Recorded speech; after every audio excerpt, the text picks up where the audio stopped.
Finally ready shady হয়ে সুস্মিতার বিয়েতে চলে আসলাম। হ্যাঁ বন্ধুরা, সেই দেখছি পুরো সুস্মিতার রেডি শেডি হয়ে বসে পড়েছে, আর দিদিরাও এখানে রেডি শেডি হয়ে চলে এসছে, আর আমিও রেডি শেডি হয়ে চলে এসেছি। আর এই হোয়াইট কুর্তাটা পরেছিলাম, কেমন লাগছে অবশ্যই জানি। আর এই দাদা কিন্তু ফটো তুলছিল। তোমরা যদি কেউ বিয়েতে বা কোনো অনুষ্ঠানে ফটো তুলতে চাও, এই দাদার সঙ্গে যোগাযোগ করতে পারো। রান্নাঘরে চলে আসলাম, এসেই দেখছি লাস্ট ফিনিশিং সব আয়োজন চলছে, ডিমের টেবিল ভাজা চলছিল। এসে আমার স্টুডেন্টের সাথে দেখা হয়ে গেল, আর বৌদির সাথেও দেখা হয়ে গেল। দীপাদি এখানে রেডি শেডি হয়ে চলে এসছে, আর কতটা ওখানে ভালো লাগছে দেখো। আরে কি অবস্থা, ছাতা মাথায় নিয়ে চলে আসলো বর। তো এতটাই বৃষ্টি হচ্ছিল, কিছু করার নেই বন্ধুরা। অবশেষে বরণ পর্ব চলছে, আর এই জিনিসটা দেখতে কিন্তু খুবই ভালো লাগে। বরণ করা তো কমপ্লিট, তারপর চলে আসলো মিষ্টি, আর বরকে একটু মিষ্টি খাইয়ে দিল।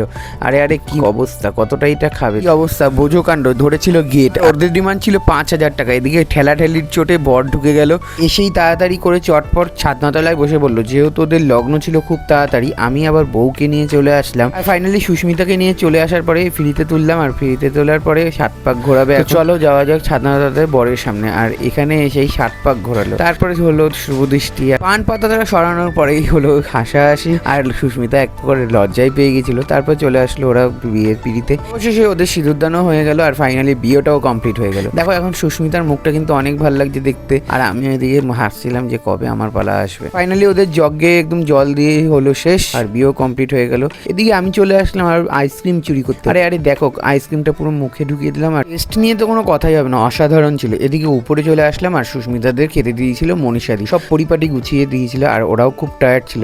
এদিকে রাখি দেখো কি করছে, আর ওরে বাপরে ঢঙি মাসি একদম। এবং দেখতে দেখতে আমাদের চলে আসলো ডিমের টেবিল। আর বাপরে কতগুলো ডিমের টেবিল দিল, 4খানা। তারপর আমি 2টো কমিয়ে স্যালাড সস নিয়ে নিলাম, আর ডিমের টেবিলটা জমিয়ে খাওয়া দাওয়া করলাম। তো অসাধারণ টেস্ট ছিল, এক কামড়ে পুরো একদম ফিনিশ হয়ে গেল। তারপরে অল্প ভাত নিয়ে নিলাম, আর এদিকে রাখি তো খেতে ব্যস্ত, তার সাথে সাথে মনীষাদিরাও খাচ্ছিল, আর পিসিও খাচ্ছিল।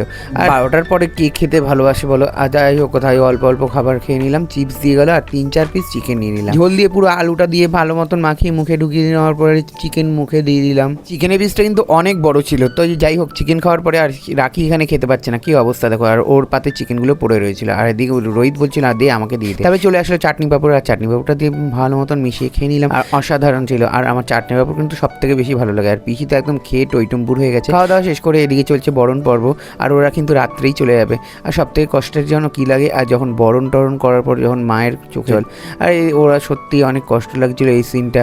তো যাই হোক, ওদের বরণ টরণ কমপ্লিট হয়ে গেছে, আর ওদের আশীর্বাদ নেওয়াও কমপ্লিট হয়ে গেছে। বিয়ে বিয়ে বিয়ে, প্রতিটা মেয়ের কিন্তু এই সিচুয়েশনটা আসার খুব কষ্ট পায়। এই ঋণ শোধের ব্যাপারটা আসে, এটাকে কি বলে আমি তো জানি না, তোমরাও অবশ্যই জানিও কমেন্টের মাধ্যমে। এবার ওদের বিদায়ের পালা, ওরা গাড়ির সামনে চলে এসেছে রাস্তার উপরে, পর বউ উঠে পড়েছে, আর গাড়ি স্টার্টও দিয়ে দিল। ফাইনালি ওরা বাড়ি চলে যাচ্ছে। আজকের মতো এটুকুই, দেখা হচ্ছে পরের ব্লগে। Tata bye.